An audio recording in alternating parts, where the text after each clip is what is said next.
성가대 두 가지 기쁜 소식이 있는 것 같습니다. 우리 김수상 권사님이 오랫동안 힘들어하셨는데 지난주는 예배에 앉아있기도 힘들었는데 많이 회복되셔서 아름다운 목소리를 함께 또 영광을 돌리게 돼서 감사하고요. 또 우리 이성철 집사님이 드디어 보엘라임 성가대로 이렇게 들어오셨습니다. 그래서 또 함께 옛날에 아마 합창단도 하시고 합창단 아닌가요? 아무튼 아름다운 목소리로 함께 또 해서 감사하고요. 우리 보엘라임 성가대에 마음껏 자원하십시오.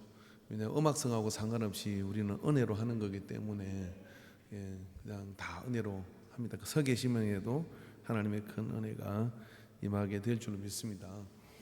예배를 이렇게 드리다 보면 이제 우리 2층에 우리 학생들 있고 주일학생 있고 계속해서 이제 뭔 이야기를 하고 둘이서 이렇게 장난도 치고 이래요.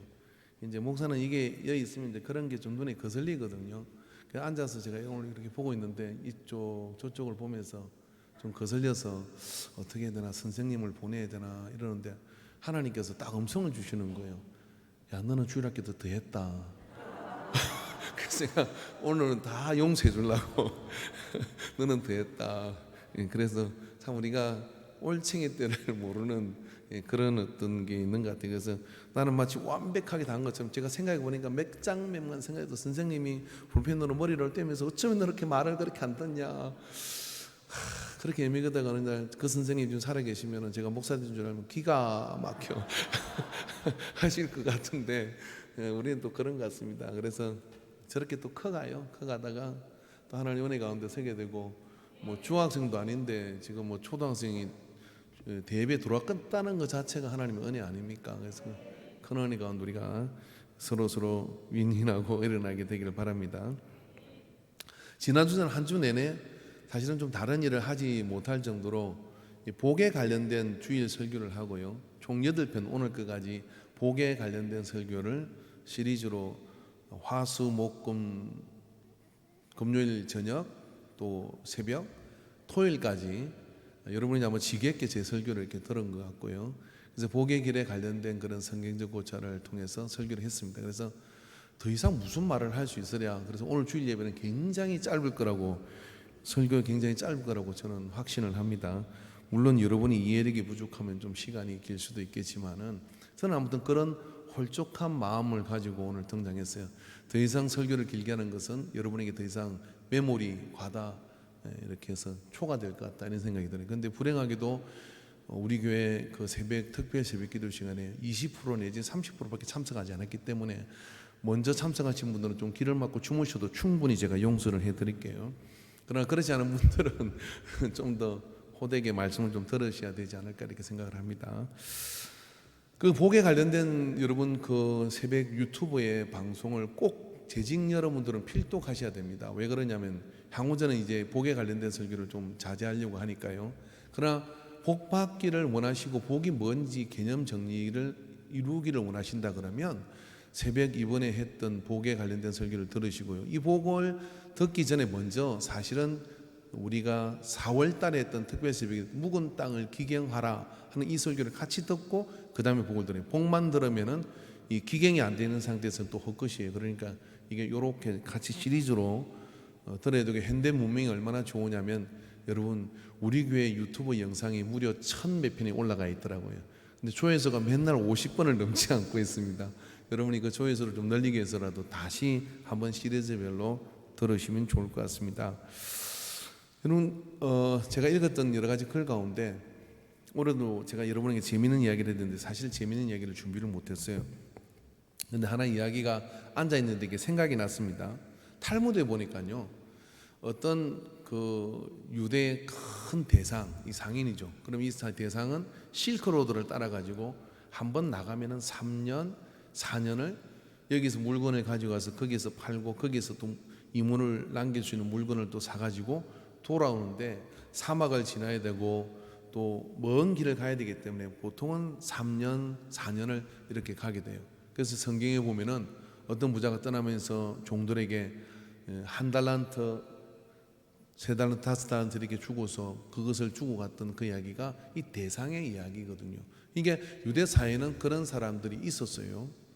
그런 대상으로 멀리 떠났던 사람이 졸지에 풍투병을 만나가지고 이제 죽게 된 겁니다. 죽으면서 유언을 남기는데 뭐라고 유언을 남기느냐면은 자기에게 충성스러운 그 종에게 이렇게 얘기를 합니다. 종의 손을 붙들고 이렇게 얘기합니다. 뭐라고 얘기하냐면 나의 모든 전 재산은 너한테 주겠다. 고향에는 누가 있느냐면은 아들이 있는 거죠. 전 재산을 너한테 줄 테니까 단 내가 쓴 편지를 꼭 아들한테 전해주라. 이게 내 유서다 하고 종한테 모든 전 재산을 뭐 양도한다 하고 이렇게 사인을 해가지고 탁 줬어요. 그런 다음에 이제 이 편지는 내 유언인데 아들한테 꼭 전해주라 그랬어요. 그래서 종이 가다가 바뀌었어요, 안 바뀌었어요? 여러분 안 보겠어요? 뒤통수 맞을 것 같은데. 근데 이제 그렇게 해서 주인은 죽었고, 그래서 장례를 치르고 그 시신을 모시고 다시 돌아가게 되는데, 돌아가면서 이 주인은, 종은 내가 정말 이제 이 주인의 모든 재산을 다 얻었구나 하고 기쁜 마음으로 돌아가게 됩니다. 장례를 치르고 돌아가게 되는데, 그 내용을 이렇게 보니까 뭐냐면 아들한테 아들아 미안하다, 내 전 재산을 이 종에게 다 양도한다. 그런데 너한테는 딱 한 가지만 내 자산 중에 하나만 선택할 수 있다라고 이렇게 얘기를 해준 거예요. 그러고 난 다음에 이제 고향으로 들어가서 아들한테 그 종이를 보여주고 아버지의 모든 재산이 이제 내 소유가 됐습니다라고 얘기해. 이쯤 되면 이제 머리가 돌아간 사람은 냄새가 좀 나죠. 근데 그렇게 하고 난 다음에 이 편지를 받은 아들이 참 황당하기 이를 데 없는 거죠. 황당하기 이를 데 없는. 그래서 그걸 들고 자기 스승인 라비에게 찾아갑니다. 왜 아버지가 이렇게 편지를 쓰고 보냈을까요? 라고 그렇게 얘기했더니 라비가 그걸 보고 난 다음에 빙그레 웃으면서 이렇게 얘기하는 거예요. 한 가지만 선택해 라고 얘기를 했어요. 그 한 가지가 뭘까요? 그렇죠. 그 종이 아버지의 소유인데 아들은 돌아와서 어떻게 합니까? 그 종행을 불러놓고 모든 정인들을 세워놓고 아버지의 유언이 이러하니 나는 한 가지만 선택하고 당신 모든 것은 당신 것이다 라고 이야기하는데 어떻게 했냐면은 그 한 가지가 바로 당신을 종으로 삼겠다라고 이야기를 해요.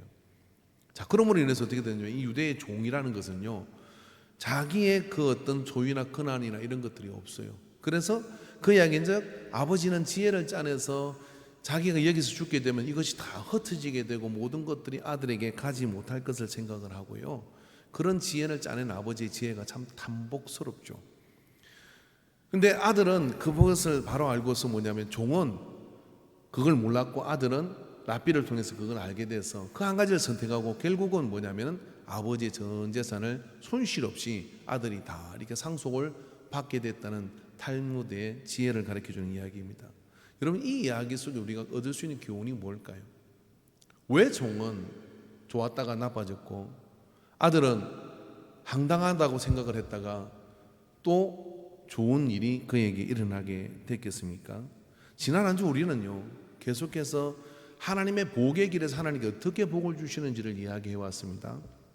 세상에서 말하는 복이라는 것은 소유의 개념입니다. 철저하게 그 소유가 얼마나 있느냐, 그래서 그 복을 누가 나에게 줄 것이냐 하는 것 때문에 뭐 하다못해 나무에게다 빌기도 하고요, 또 돌에다가 빌기도 하고, 심지어는 등산을 가다 보면은 누가 가다가 이렇게 돌탑을 이렇게 쌓아놓으면요, 그게 점점 커집니다.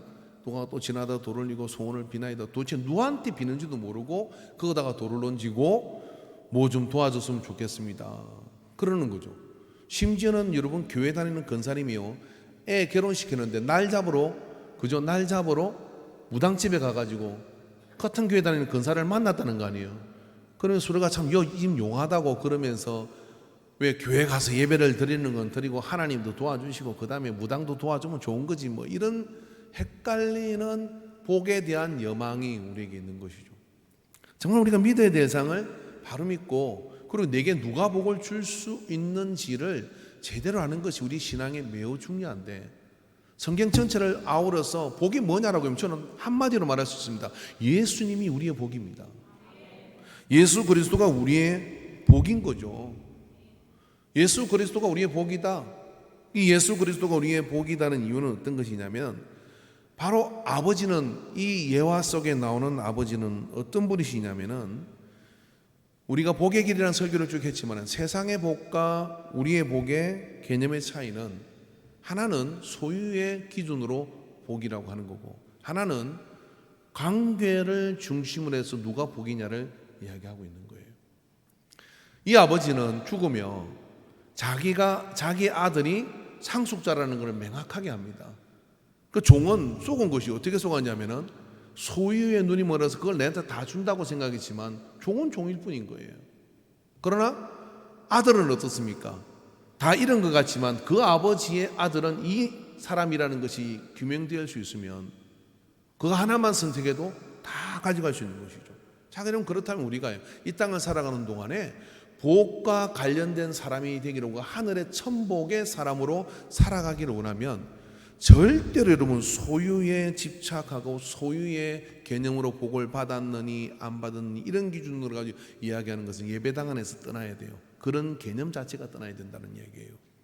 그게 아니라 하나님 아버지와 나의 관계 속에서 나는 누구인지를 규명하고 그리고 확신시키고 그리고 그 속에서 내가 그것을 잘 알기만 해도 어떻게 되느냐?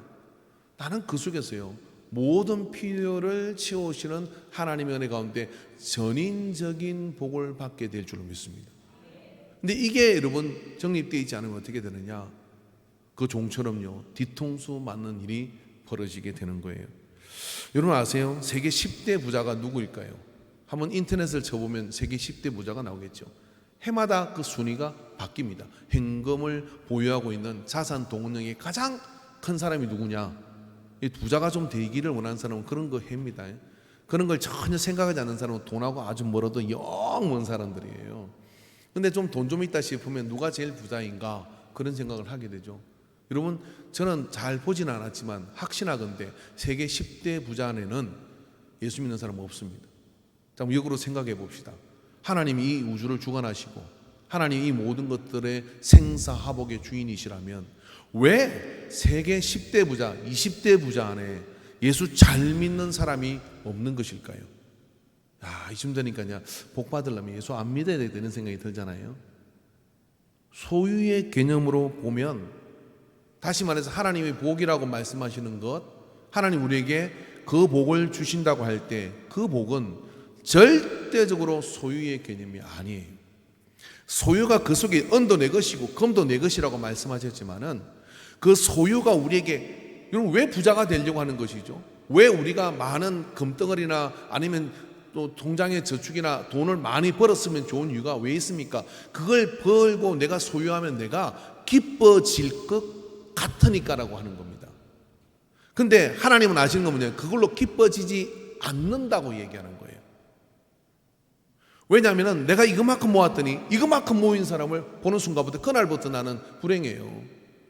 그리고 이거만큼 모은 사람을 봤는데 조 단위로 모은 사람을 보면 그다음부터 나는 그 앞에서 기가 죽어서 나는 가난해 그러는 겁니다.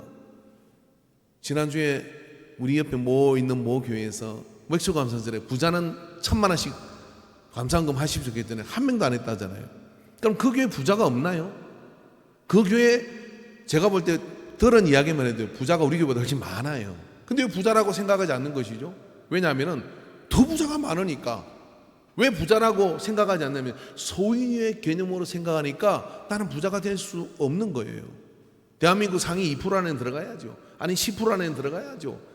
뭔가 그런 어떤 부자가 뭐냐 그랬더니 어떤 분이 그러더라고. 백화점 가가지고 그게 가격표를 안 보고 마음에 든다고 턱턱 집어올 수 있는 사람. 그것도 저기 시골 백화점이 아니라 서울 신세계 이런 데 가가지고 저게 마음에 드네. 근데 마이 하나를 턱 집었어. 그랬더니 이게 200만 원이야.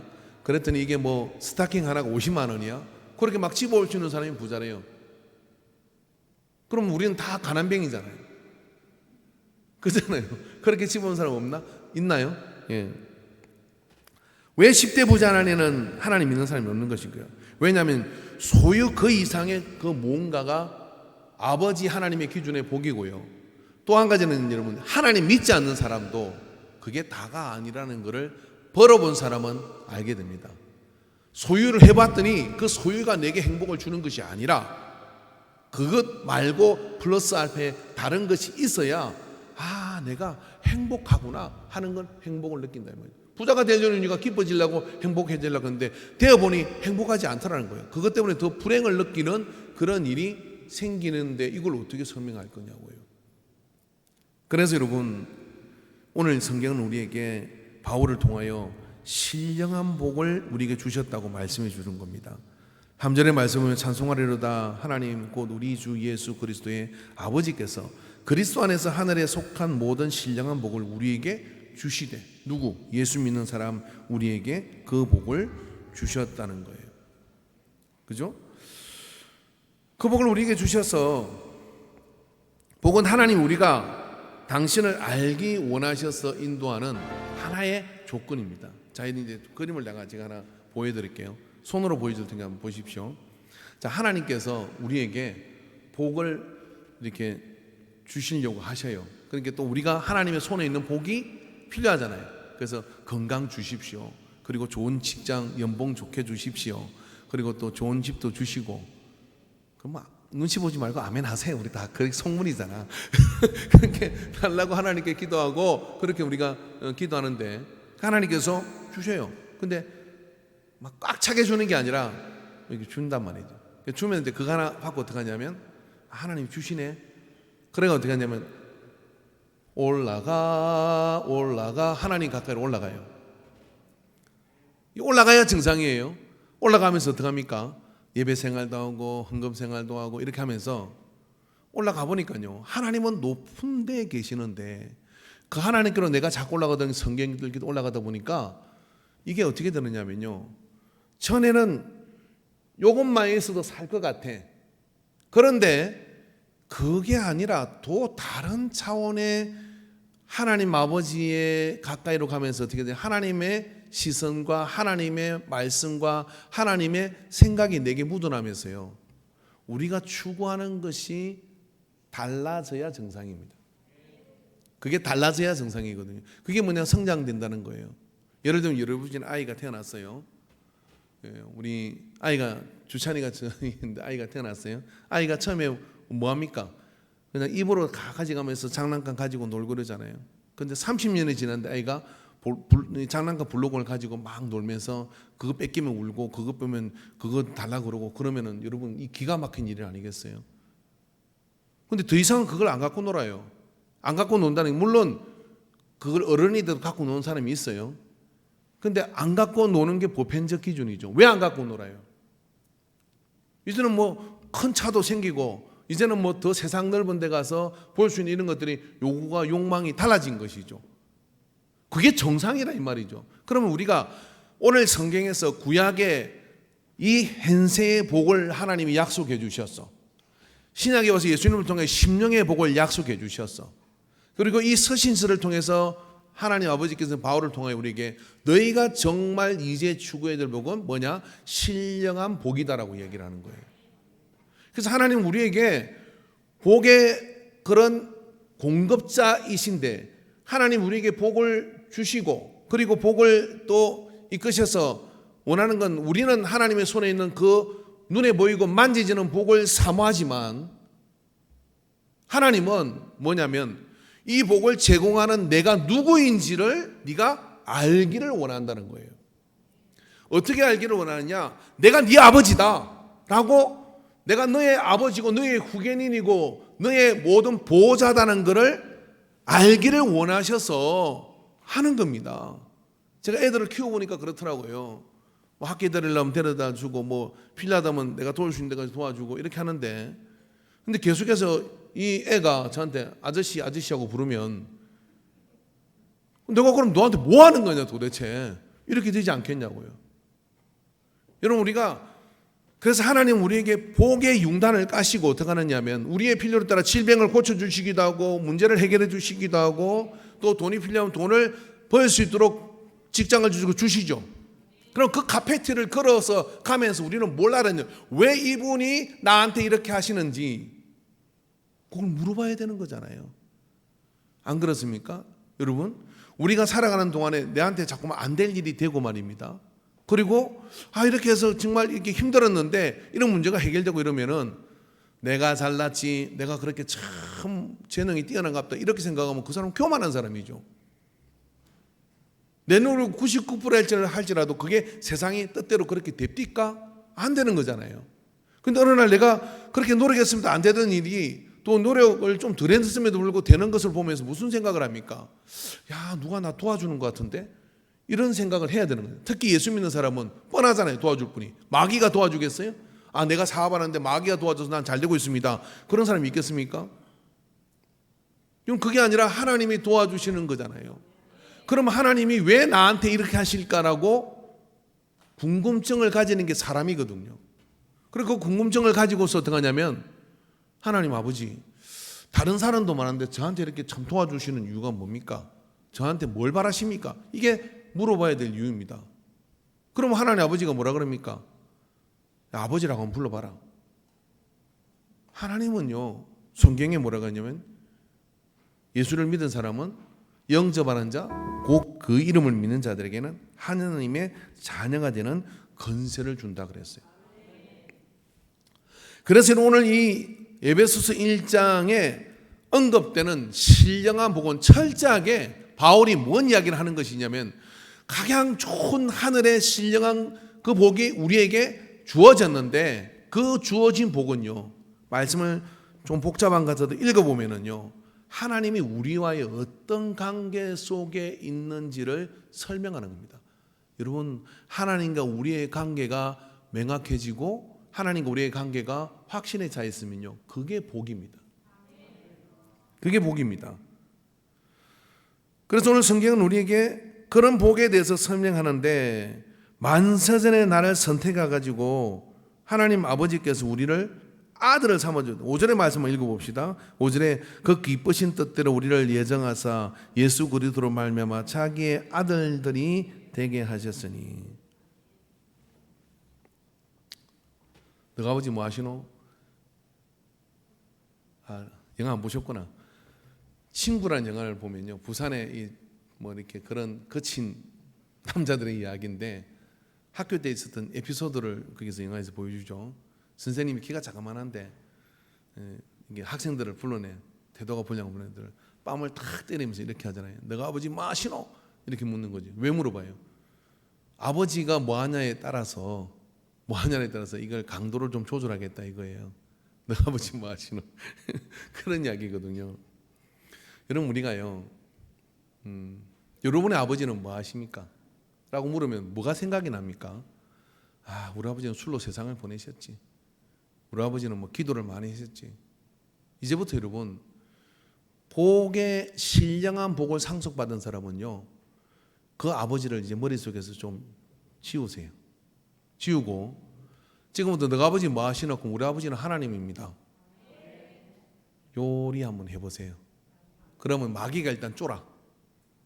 문제가 내 앞에서 꼬리를 내려. 이게 영적인 겁니다. 제가 예수는 안 믿는데 믿음 좋은 불신자를 만났어요. 예수를 안 믿어, 이 사람은. 근데 교회를 조금 다녔대. 조금 다니고 안 게 하나 있어, 이 사람한테. 하루는 그 운동하는 동호회에서 만났는데요, 나보다 나이는 한 10살 많은데 밥을 다 먹고 난 다음에 그 있는 사람들이 뭐 그래도 뭐 동네에서 좀 힘 좀 쓰는 사람들이고 뭐 이름 말하면 아는 사람들이잖아요. 아유, 우리 목사님 아버님은 큰 부자시라고 그러면서 밖에 나오고 이러는 거, 저기 저 산 보이죠? 저것도 목사님 아버지 거고, 그리고 왜 이렇게 돌아가면 그 넓은 땅 있잖아요, 그것도 목사님 아버지 거고, 이렇게 이야기를 하는 거예요. 이분도 재산에는 그래도 한 뭐 4, 50억 넘게 되는 분인데, 그러니까 농담할 양반이 아닌데 나도 또 진지한 목사고 그런데 그런 이야기하는 게 전부 다 아이고, 그럼 세상 이게 인심이 그렇대요. 우리 아버지가 그렇게 재력가락 하니까요, 목사를 전에는 뜨문뜨문 보다가요 눈빛이 달라져요. 근데 잊고 봐야 되겠더라고 이게. 그래서 아이고 그러냐고 그러면서요, 목사님 아버지가 어떻게 그렇게 돈을 이렇게 보시가지고, 원래 이 동네 분이신가요? 내가 경상도 사투리를 쓰니까 뭔가 좀 냄새가 나잖아요. 그러니까 그리고 내가 이제 멋쩍어서 어떻게 말을 해야 될지 무슨 이유로 이 양반이 이렇게 말하는지 모르겠더라고요. 그래서 어리둥절해가 있으니까 이분이, 아니 목사님 아버지가 하나님인데 하나님 거 아닌 게 이 어디냐고. 맞죠? 불신자인데 믿음이 너무 좋아. 그래가지고 이제 뭐 박장대소라고 웃으면서 에피소드는 끝났습니다만은 이 웃기는 이야기입니까? 맞는 말 아닙니까? 한번 해봅시다. 하나님은 내 아버지, 하나님은 내 아버지, 아들들이 되게 하셨다. 아들들이 되게 하셨다. 영접하는 자, 곧 그 이름을 믿는 자들에게 하나님의 자녀가 되는 건세를 준다 그래요. 건세래요 이게. 너 아버지 뭐 하시는? 우리 아버지 하나님입니다. 뭐 하시냐? 세상 만들었습니다. 뭐 하시냐? 세상 끝낼 겁니다. 뭐 하시냐? 역사를 주관하고 계십니다. 뭐 하시냐? 지금 나를 지키고 계십니다. 해볼까요? 해보셔요 한번. 뭐 이런 배짱 가지고 살아야 되는 거잖아요. 이게 안 통할 것 같아요? 통해요. 안 될 일이 되고요. 왜냐하면 하나님께서 배후에 역사하시니까. 그럼 내한테 뭐가 있어? 아무것도 없어. 자, 이게 옛날에 어떤 목사님이 건축을 끝냈는데 돈이 없는 거예요. 돈 없으면 어떻게 건축하시는 분들 어떡합니까? 헌금통 뒤지러 와요. 근데 이제 목사님이 나가면 그래도 헌금통 뒤져 뭐가 있어야 되는데 없으니까 강대상대에 숨어 있는 거지. 근데 업자가 계속 찾아오니까 어떻게 해요? 그날 안 되겠다 싶어서 이 목사님이 제가 공사 대금 잔금 지불하겠습니다. 가시죠. 그랬어요. 업자가 이제 깜짝 놀란 거지. 예? 없을 것 같은데 교인도 없고 뭐 건축하다가 지금 부도 나가지고 안 될 것 같은데 그러고 이제 갔어. 근데 그날 기도하는데 이런 생각이 들었어요. 하나님이 내 아버지인데 돈이 없다는 게 말이 되냐? 믿음이 없지. 한번 따라해 봅시다. 돈이 없는 게 말이 되냐? 믿음이 없지. 시작. 김요셉 목사님의 간증인데 그래 은행에 갔어요. 은행에 가가지고 지불 그거 있잖아요. 지불 이렇게 얼마 찾는다고 그 통장에 둘은 돈이 없을 거예요. 근데 너무나 어젓하게 가가지고 여기에 5천만 원 딱 해서 달라고 탁 창구에 냈어. 업자 그때까지 안 믿어요. 뭐가 있어서 돈이 있겠냐. 근데 그 다음에 놀라운 사실이 딱 받은 창구 여직원이 그걸 가지고 촤르 이렇게 하더니 수표로 드릴까요? 현찰로 드릴까요? 이렇게 물었어요. 아멘한 자에게 그런 역사가 누가 했어? 하나님 아버지잖아요. 권세라니까요. 그래서 이분이 목사님 놀랬을 거 아니야? 아니 안 놀랬어. 왜 안 놀랬냐면 하나님이 내 아버지시니까 현찰로 그 수표로 드릴까요? 현찰로 드릴까요? 업자한테 물었어요. 그러니까 이분이 뻥 떠가지고 수표로 달라고 그래서 수표를 찾아가지고 여기 있습니다. 가져가십시오 하고 딱 줬어요. 그분이 간증하는데요. 자기는 그 돈이 어디서 왔는지 모른대. 모른대요. 우리 교단에 베델 교회라고 있잖아요. 김시칠 목사님 와서 부흥회하거나 뭐 집회 한번 하고 가셨겠죠. 그 베델 교회가 서울에서 교회를 짓는데 빚이 쌓인 거예요. 그 김시칠 목사님 설교할 때마다 이야기 자주 하시잖아요. 근데 빚이 쌓였는데 업자 와서 맨날 찾아오는 게 교회가 덕이 안 돼. 지금 뭐 그 재정도 안 딸리는 큰 교회가 됐습니다만은 새벽에 기도 마치고 또 나와서 교회 앞에 이렇게 떠 있는데 어떤 분이 이렇게 남자분이 오더니 여기가 베델 교회냐고 이렇게 묻더래요. 그래서 그렇다고 얘기하니까 아이고 찾기 힘들었습니다. 그러면서 여기 건축하셨죠? 그러더니 4천만 원인가를 이거 받으십시오. 목사님이세요? 받으세요. 하고 주고 아이고 속 편하게 됐습니다. 갈라거더라고요. 그래서 왜 그러냐 그랬더니 보세요. 참 놀라운 일이 이분은 저 서울 먼 데 있는 다른 동네에 있는 분이에요. 근데 새벽에 기도만 하면요. 너 베델교회 4천만 원 갖다 줘라 이러는 거예요. 우리는 아직 그런 응답에서 빚을 못 갚고 있어요. 아니면 여러분에게 응답이 왔는데 길을 딱 막고 그냥 그래서 기도 안 하는지도 몰라. 의심이 가요. 베델교회에서 근데 하루 그랬으면 되는데 그 다음 날도 그러고 그 다음 날도 도대체 베델교회가 어디 있습니까? 아니 베델교회가 어디 있길래 그래서 전화번호 보고 찾아봤대. 그랬더니 베델교회가 쭉 여러 개 있는데 그 전화를 답해서 건축했어요. 근데 연락이 안 되는 교회가 하나 있는데 그 교회가 어딘가 싶어가지고 근데 계속 그렇게 얘기하니까 돈을 찾았어. 찾아가지고 들고 새벽에 간 거예요. 새벽에 아니 오늘 그냥 끝을 내자.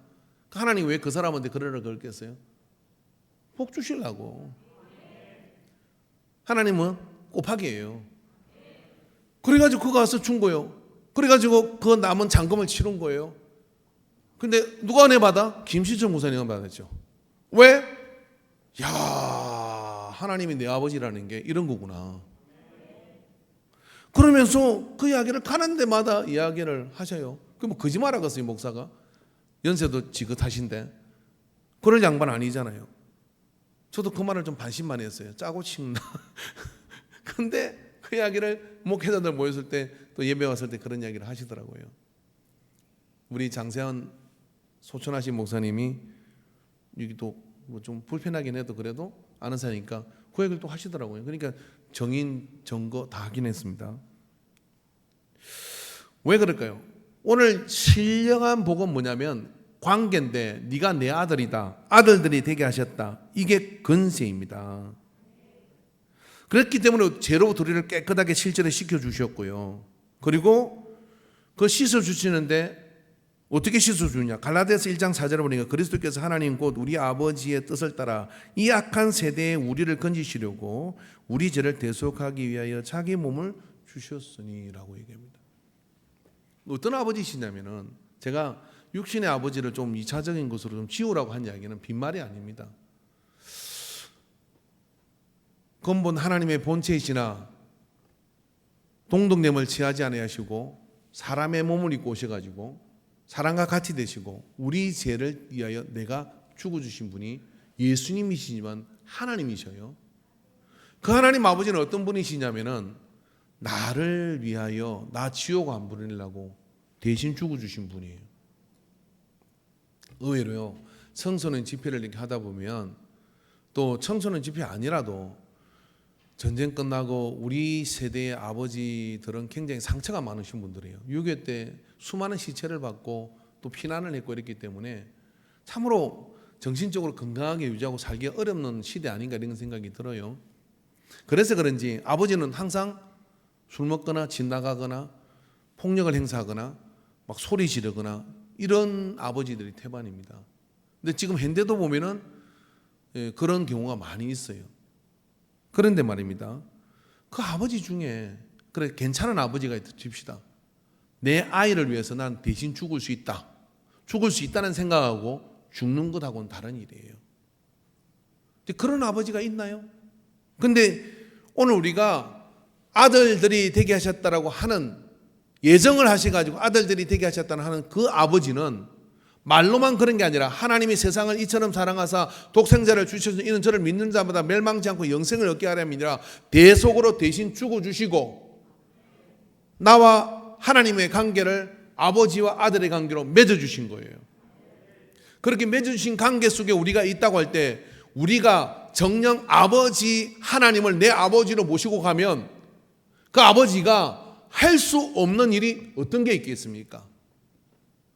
그러니까 이게 복 중의 복은 뭐냐면, 이 신령한 복은 하나님이 내 아버지시라고 하는 그 관계를 정확하게 내가 인지하는 것이죠. 인지하고 난 뒤에는 세상 사는 방식이 달라지고 세상에 추구하는 그런 가치가 달라지고 문제를 해결하는 방식도 달라집니다. 왜 달라지느냐면은 그런 아버지의 가치를 따라 우리가 사는 거예요.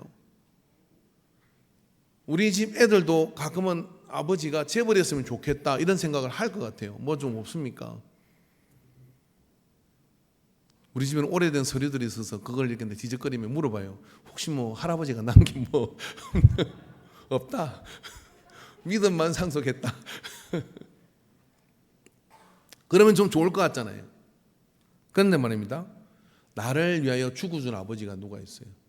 근데 그 하나님이 내 아버지라는 걸 확신하면요, 육신의 아버지의 허물과 육신의 아버지의 연약함과 육신의 아버지의 상처 좀 이런 것들이 하나도 문제가 안 돼요. 더 큰 천부 아버지가 내 후견인이 되었기 때문에 다 듣고 갈 수 있는 은혜가 내게 넉넉히 남아두는 거예요. 뭘 통해 왔습니까? 신령한 복이라는 건 뭐냐면 네가 상속자가 되었다 하는 이것입니다. 오늘 말씀에 보면은 그런 이야기를 이 속에서 하고 계시는 것이죠. 말씀 볼까요? 11절 말씀을 읽어봅시다. 시작. 에베소서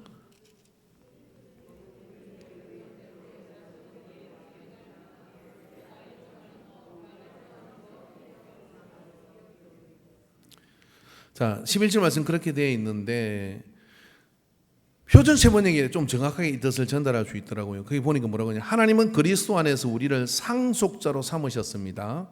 이것은 모든 것을 자기의 원하시는 뜻대로 행하시는 분의 계획에 따라 미리 정해진 일입니다. 정확하게 뭐라고 그러냐면 하나님은 우리를 신령한 복이 우리에게 뭐냐면은 하나님이 내가 나의 모든 소유의 상속자가 너야 라고 이렇게 지명을 해줬다는 얘기예요. 그러니까 우리가 얼마나 예수를 믿었다는 것은 대단한 일이고 복 가운데 서 있는. 여러분이 통장에 돈이 얼마 있는지 모르고 내 땅이 얼마 있는지 모르지만 그게 여러분 세계 몇 번째 부자가 되겠습니까? 또 여러분 그걸 안전하다고 할 수 있겠습니까? 세상이 뒤집어져서 바뀌어진다 그러면 한순간에 다 없어지는 게 알량한 우리의 소유의 개념이에요. 그러나 관계는 어떻습니까? 그 관계는 없어지지 않아요.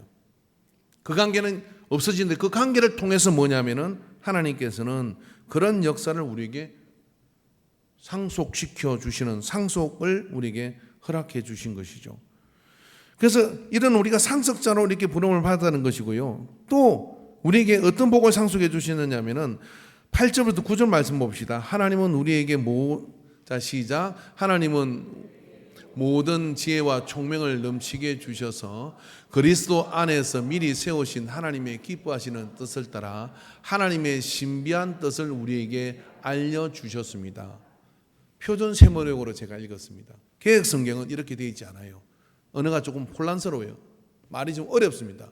근데 표준 세번역은 원어를 제대로 우리나라 말로 직역한 것인데요. 그 내용에 보면 뭐냐면 우리를 하나님의 뜻을 따라 신비한 뜻을 우리에게 알려주셨다는 거예요. 우리에게 지혜와 총명을 더해 주셔가지고 하나님의 뜻을 알려주셨다.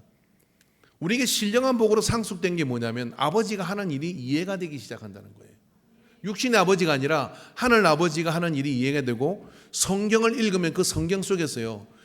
이 신령한 복을 받은 사람은 뭐냐면 하나님 아버지가 하는 일이 이해가 되죠. 여러분 우리가 이렇게 교회 안에서 이렇게 보면요. 목사가 뭔 일을 하는데 목사님 왜 저렇게 하는가 하고 그 다음 거를 이렇게 갖다 주는 사람이 있는가 하면요. 도대체 왜 저러지 하고 성질이 벅벅 나는 사람이 있어요. 갖다 주는 사람은 뭡니까? 그동안의 관계를 통해서 어떤 거냐면 그렇게 저렇게 가려고 하는 거구나 하고 이해를 낸 거예요. 그래 교회가 붕이 돼요. 근데 여러분 우리가 예수 믿으면서 내 인생 속에 뭔 일이 자꾸 일어나는데 왜 하나님이 나한테 이런지를 모르겠다. 그런 불행감이 내 속에 넘치기 때문에 행복할 수가 없고 내가 복 받는다는 것을 알 수가 없어.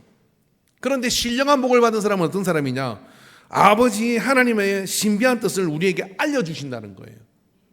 성경을 펴면 내 삶이 그 속에 있고 이 말씀을 읽는데 말씀이 이해가 돼요. 설교를 들으면 그게 내 이야기인 줄 알고 이해가 돼가지고 고개가 끄덕거려지고 아멘이 되어지니까 어떻게 하느냐면 내 삶에 기쁘다 이 말이죠. 이게 억만금을 얻는 것보다 기쁜 일입니다. 내가 억만금을 얻었지만 내가 도대체 누구인지를 모르겠고 왜 내게 이런 일이 일어난지를 모른다 그러면 그게 행복하다고 할 수 없는 거거든요. 그런데 내가 억만금이 없다 할지라도 오늘 내가 정말 엄청난 고난과 환난 속에 있는데 하나님께서 와서 당신의 신비한 뜻을 가르쳐 주셔요. 당신의 신비한 뜻을 가르쳐 주면 어떻게 하냐면 그게 시선듯이 내려가는 겁니다. 그래 우리가 하나님 말씀을 듣는 거고 그리고 그 말씀하면 우리가 주목하는 이유가 그 있는 겁니다. 그것이 오늘 뭐예요? 에베소서 1장에 우리에게 상속된 신령한 복 안에 하나님이 말이 통하는 존재로 처음에 우리는 떡을 사모하다가 떡으로만 사는 게 아니라 하나님 말씀으로 사는 거다. 그리고 하나님 말씀을 사모하는 건데 그 말씀을 따라 우리 속에 심령의 복을 받아요. 그리고 또 올라가다 보니까 어떻게 되냐면 아버지의 손이 저기 있구나.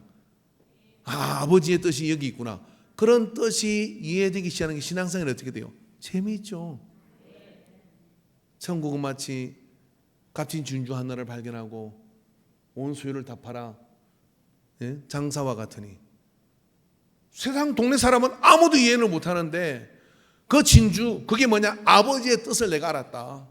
하나님 아버지의 뜻을 알아서 그걸 들고 춤을 추며 가는 사람을 이해할 적이 없지. 왜? 흙덩어리는 이해가 안 되는 거예요.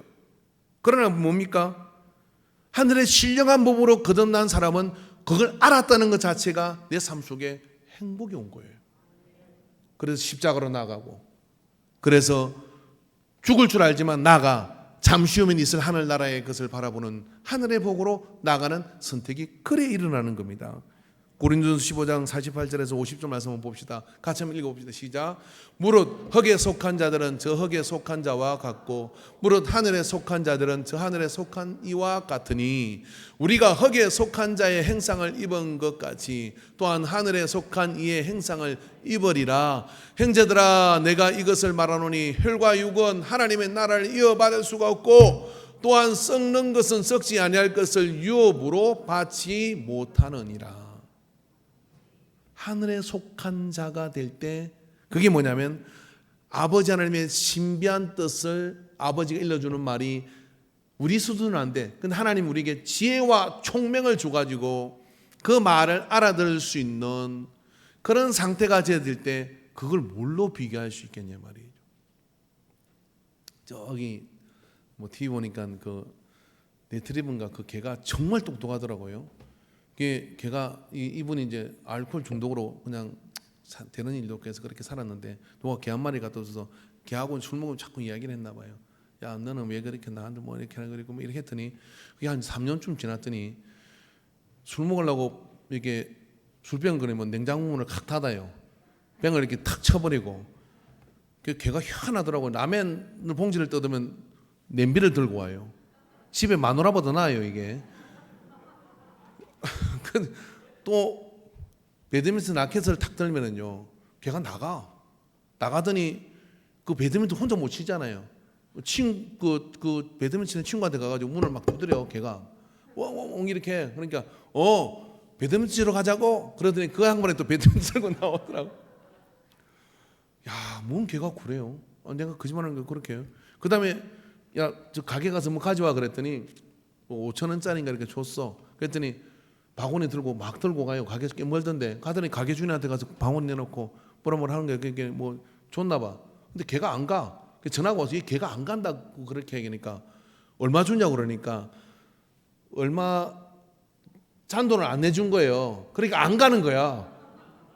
걔가 이게 가게 오른 줄은 모르고 그래서 주인한테 아니 그거 가게 올라가지고 내줄 게 없다고 이야기하니까 걔가 이제 잔돈을 받아와야 돼. 안 주니까 안 가는 거야. 이게 개요 사람이요. 에휴 개보다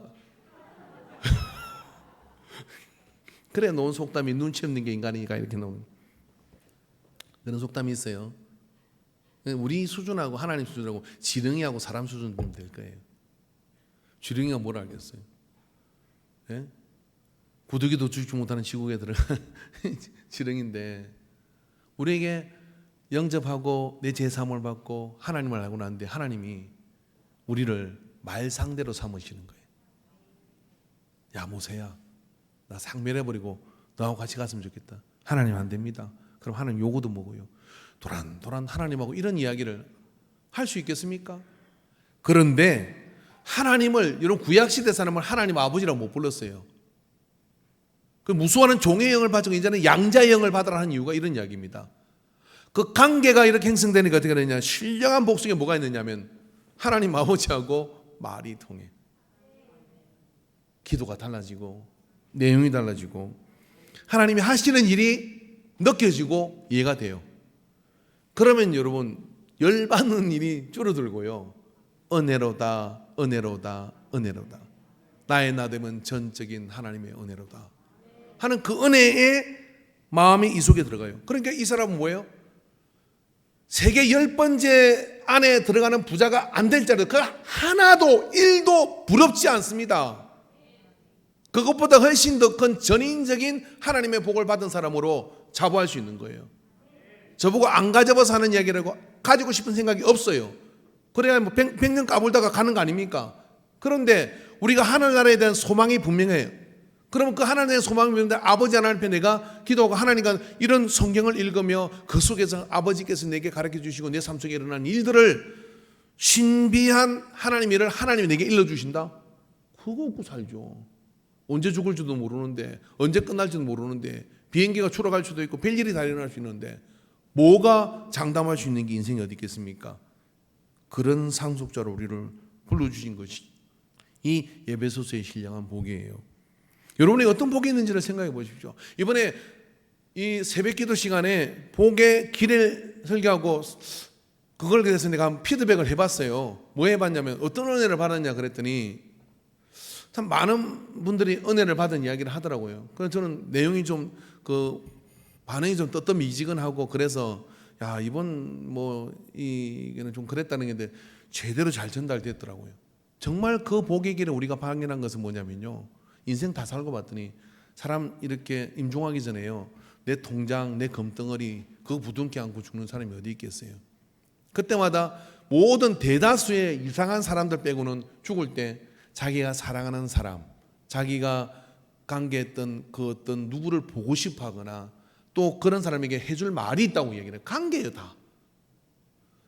이 복의 길은요 철저하게 하나님과의 관계가 내가 어떤 관계인지가 정립되어지면요 너희는 먼저 그의 나라와 그의 의를 구하라 그러면 이 모든 걸 내게 더하시리라 라고 약속하신 말씀을 따라 그 속에 하나님께서 필요를 따라 다 채워주시고 그래서 한번 물어볼까요?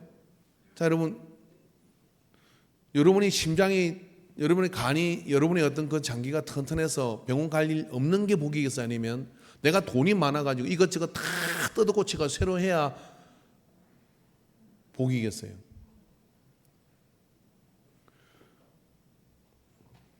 그 단동에다 쌍둥이 빌딩 그게 제일 큰 빌딩이에요. 그게 압록강변에 2개를 세운 김동인 씨인가는 분이 있어요. 제가 간접적으로 그분을 알았는데 그분이 콩팥이 안 좋아가지고 돈으로요 3년에 한 번씩 중국에 젊은 사람의 콩팥을 떼가지고 달았어요. 돈이 있으니까 사는 거잖아요. 근데 그걸로 계속되어 갑니까? 지금부터 10년 전에 결국 부작용 나가지고 죽었습니다. 그 엄청난 재산, 현찰 보유가 뭘 말하더라? 엄청난 재산을 두고 그냥 간 거예요. 근데 그런 돈 없고 그냥 건강한 게 좋아요? 그럼 이게 얼마짜리예요 도대체 이게? 그럼 심장은 또 얼마짜리요? 여러분 몸에 가지고 있는 거 총 계산하면 아마 10억도 넘을 거예요. 그러면 그걸 하나님 내게 주시는 그게 좋은 거지. 돈 있어가지고 그것 저것 떼붙이고 이러는 것이 좋은 것이겠어요. 그러니까 우리는 그런 복을 이미 받았어요. 이게 하나님과의 관계 속에서 그런 것들을 이루고 가는 것이 받은 복을 세워보라 할 때 그런 게 복이거든요. 그래서 여러분 우리가 신령한 복을 얻는 자라는 확신을 가지고 살게 되기를 주 이름으로 축원합니다. 할렐루야. 그래서 우리가 이런 복을 받은 것이라는 것을 제일 억울한 사람이 누구냐면 내가 이렇게 신령한 복을 받았다는 것을 모르고 쫄아 사는 인생 억울한 거죠. 어떤 할머니가 미국의 할머니가 혼자 정말 이렇게 배급받으며 살아가듯이 생보호 대상자로 그렇게 살다가 소천을 했어. 그래서 목사님이 이제 유품을 정리하고 자식도 없고 이러니까 정리를 하다 보니까 오래된 문서 하나가 이렇게 나왔어요. 그 문서가 뭔가 하고 뒤다봤더니 뭐냐면은 이 아버지가요 이 할머니한테 엄청난 에이크의 땅을 상속해 준 겁니다. 상속해 준 이 할머니는 살아생전에 그게 자기 것인 줄 몰랐어. 목사님 참 기가 막힌 거예요. 생전에 헌금도 넉넉하게 못하고 그렇게 해서 늘 주는 양식으로 살았던 이분이 그래서 뉴스를 놓은데 뭐 자식이 있어야죠. 국가에 환원된 거죠. 얼마나 억울해요. 왜냐하면 그걸 알았으면 돕고 살았을 것이고 그걸 알았으면 더 넉넉하게 이렇게 뭔가 베풀며 살 수 있지 않았겠습니까? 집에 가서 여러분 오래된 서류들 한번 뒤져보세요. 뭐가 또 집에 있는지도 몰라요. 근데 너무 억울하잖아요. 왜 그래요? 내가 깔고 앉아서 내게 그런 복이 있는 것을 모르고 늘 쫄아 살아온 인생은 아까운 거죠. 그럼 우리가 예수 믿는 사람은 하나님의 아들들이 됐고 그리고 예수 믿는 사람은 하나님의 뜻을 아는 사람이 됐고 상속자가 됐다고 이렇게 말씀을 해주셨으면 제가 이거부터 이제 확신하고 가면 어떻게 되느냐면 그 복을 지불 받아서 모든 관계 속에서 하나님의 역사를 이루고 살아갈 때 이번 주 간증하실 분 그러면 저요. 이번 주 간증은 저요. 저요가 막 나오는 거 제가 간증하겠습니다. 이렇게 나오는 거죠. 여러분이 이렇게 아멘 하나 할 줄 알고 이게 또 성경에 이렇게 해놨습니다. 13절 14절 한번 읽어봅시다. 시작. 그 안에서 너희도 진리의 말씀 곧 너희의 구원의 복음을 듣고 그 안에서 또한 믿어 약속의 성령으로 인치심을 받았으니 이는 우리 기업의 보증이 되사 그 얻으신 것을 속량하시고 그의 영광을 찬송하게 하려 하심이라. 한국말은 어려워요. 영어가 쉬운데 한국말이 어려워요. 이게 한문으로 갔다 온 성경이라. 세 번역으로도 읽어드릴게요. 여러분도 그리스도 안에서 진리의 말씀 곧 여러분이 구원하는 복음을 듣고서 그리스도를 믿었으므로 약속하신 성령의 날인을 받았습니다. 이 성령은 14절이 중요합니다. 이 성령은 하나님의 소유인 우리가 완전히 구원을 받을 때까지, 자, 우리가 천국 가서 구원을 온전히 이룰 때까지 우리의 상속의 담보이시며, 하도 못 믿는 사람이 있으니까 어떻게 했냐면 성령께서 우리의 담보가 되셨다는 거예요. 살아계신 성령께서요, 우리가 믿기만 하면 변호사처럼 와가지고 바로 집행을 해주는 거예요. 이쪽을 내가 보놓고 한 설교 하는 이유가 있어요. 할렐루야. 성령이 상속의 담보이시며 우리로 하여금 하나님의 영광을 찬미하게 하십니다. 그럼 우리가 성령 충만하면 그분이 우리에게 오셔가지고 너가 아버지가 하나님이시다, 그분이 창조자이시다, 주 여호와는 광대하시다, 내가 너와 함께 할 것이다. 그걸 성령께서 어떻게 하냐면 계속해서 깨닫게 해주신다, 이런 이야기예요. 누가 아니라고 얘기하면 성령이 나서가지고 내가 정인이다, 내가 증거다, 내가 담보다 라고 해주신다 이거죠. 그래도 못 참아자 먹으면 어떻게 돼요? 해줄 길이 없다, 이런 이야기입니다. 찬양합시다. 찬양팀 나오세요. 찬양합시다. 예. 우리에게 하나님께서 복을 주셨는데 여러 복 중에 그 복을 아우르는 것은 신령한 복을 우리에게 주셨습니다. 이 확신을 가지게 될 때 우리는 베풀며 살 뿐만 아니라 확신에 찬 삶을 살게 될 줄로 믿습니다. 그 은혜 가운데 우리가 서기를 바라고, 그런 믿음을 가지고 세상을 향하여 당당하게 서서 이 어려운 세상 속에 물꼬를 여는 자가 되시고요, 사업의 모든 부분에 하나님이 나의 후견인이시고 그분에게 지혜를 구하여 형통한 역사들이 일어나는 흥황케 하는 자로 서게 되기를 바랍니다. 오늘 이 찬양을 부르며 우리가 그러한 결단을 하나님께 올려드리겠습니다.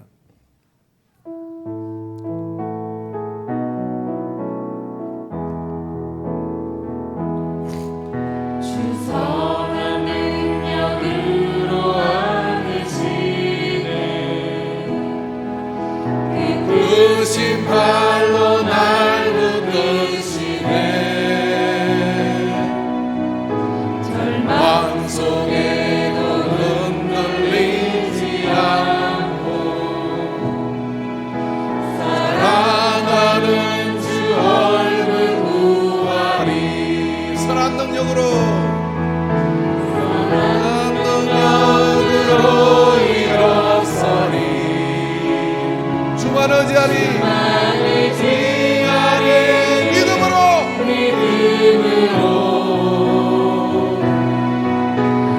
우리 고뇌 안에 주 오시구나. 영광의 새날을 맞이하리. 아멘. 이전에 괴로운 날에 못 살고 고난의 길을 걷는 날에도 주님께 모두 맡기느리라고 끝내 승리의 날을 맞으리. 선한 능력으로 일어서리. 주만 의지하리. 믿음으로 우리 고뇌 안에 주 오시구나. 영광의 새날을 맞이하리. 주님이 마신 고난의 선자, 고난의 선자는 우리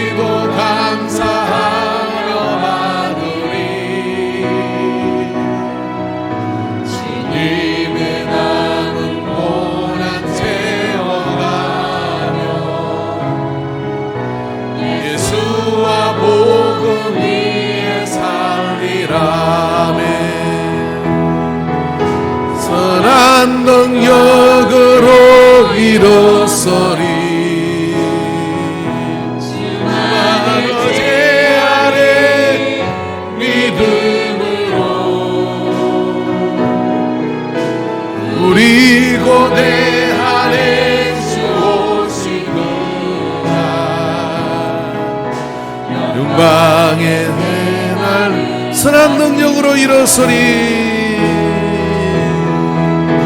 선한 능력으로 일어서리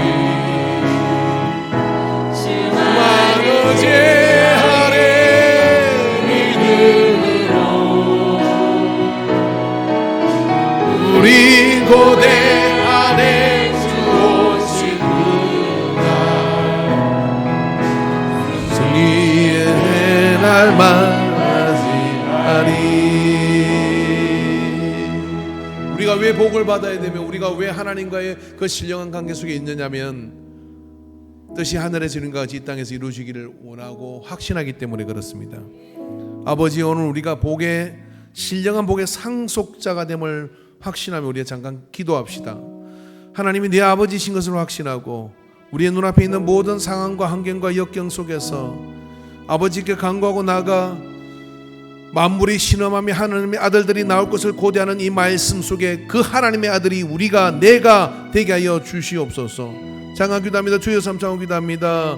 주여 주여 주여 주여 주여 주여 주여 주여 주여 주여 주여 우리에게 능력으로 임하여 주시옵소서. 아버지, 거룩한 영향력을 미치는 복의 사람이 되게 하소서. 이 땅 하나님 아버지가 경영하실 때 복으로 쓰임받는 삶이 되게 하여 주시옵소서. 뜻이 하늘에서 이룬 것 같이 이 땅에서 이루어지는 그 복의 사람으로 서게 하여 주시옵소서.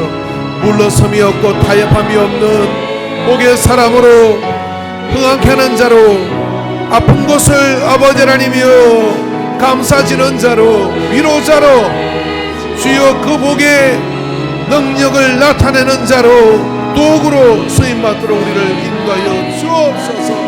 아버지, 영광을 받아 주옵소서. 주님, 오늘 우리가 기도함으로 말씀을 들음으로 찬양을 올려드림으로 우리가 어떠한 사람인지를 확신하고 나갑니다. 아버지여, 위축되어 살지 않게 하여 주시고 하나님이 내 아버지이시고 구하는 자이신 것을 믿음으로 구원받는 자답게 담대하게 살게 하여 주시옵소서. 믿고 구하고 찾고 나갈 때 아버지께서는 우리 가운데 그 관계를 통하여 건세를 나타내도록 인도하여 주실 줄로 믿습니다. 주님, 그 믿음으로 우리에게 주어진 이 한 주를 살아 보이게 하여 주시옵시고 문제가 디딤돌이 되어서 하나님의 더 큰 역사가 안으로 나가는 은혜를 누리게 하여 주옵소서. 모든 영광 받으심을 감사드리며 예수님의 이름으로 기도합니다. 아멘. 우리 모두 자리를 일어나서